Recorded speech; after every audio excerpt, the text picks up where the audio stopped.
sur les solutions pour remédier à ces problèmes. Dans l'urgence, la France Insoumise, par exemple, propose de réintroduire les soignants Alors ça, c'est qui du ne se sont pas vaccinés. Alors moi, 15 000 personnes. Alors il y a la France Insoumise et Le Pen aussi. Donc ils sont sur la même ligne, mais ils sont sur la même ligne du populisme en santé publique depuis le début. Ils étaient contre les vaccins. Maintenant, moi, je suis étonné de voir que des gens qui sont contre le laxisme en justice pour la droite et le laxisme sur les impôts et tout ça, sur les riches à gauche, soient aussi laxistes sur la santé publique. Enfin, vous êtes contre la réintégration? Moi, j'étais pour la vaccination obligatoire, comme le PCF et comme le PS. Elle est toujours obligatoire, la vaccination pour les soignants. Pour la vaccination obligatoire pour tout le monde. Oui, pour tout le monde. Et bon, aujourd'hui, en tout cas, elle est toujours obligatoire pour les soignants. Et les soignants, en fait, le risque, c'est pas tellement de réintroduire les patients. L'histoire épidémio, ok.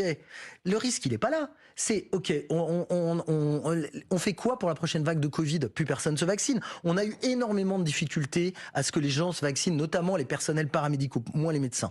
Mais les personnels paramédicaux, à ce qu'ils se vaccinent. L'antivax, c'est aussi chez les personnels des hôpitaux. Les gens ne se vaccinent pas contre la grippe. Vous dites ceux qui sont restés ont fait l'effort de se vacciner. Ils ont fait un énorme effort. Il y en a qui l'ont fait pour rester, pour gagner leur vie, d'autres parce qu'on les a convaincus.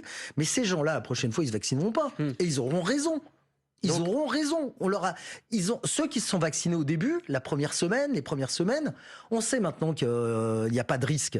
Ou très peu, enfin, il n'y a pas de risque. Il y a un risque qui existe, mais qui n'est pas énorme. Mais on le sait. Mais la prochaine fois, enfin, les gens qui sont fait vacciner la première, la deuxième semaine, ils ont fait preuve d'un énorme courage.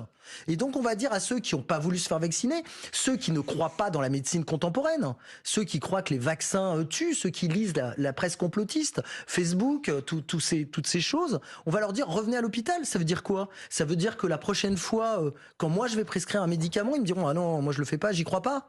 Ou alors ça veut dire quoi? Ils injectent des produits que eux-mêmes s'injecteraient pas. C'est très bizarre quand même. Et puis, on parle de combien de soignants?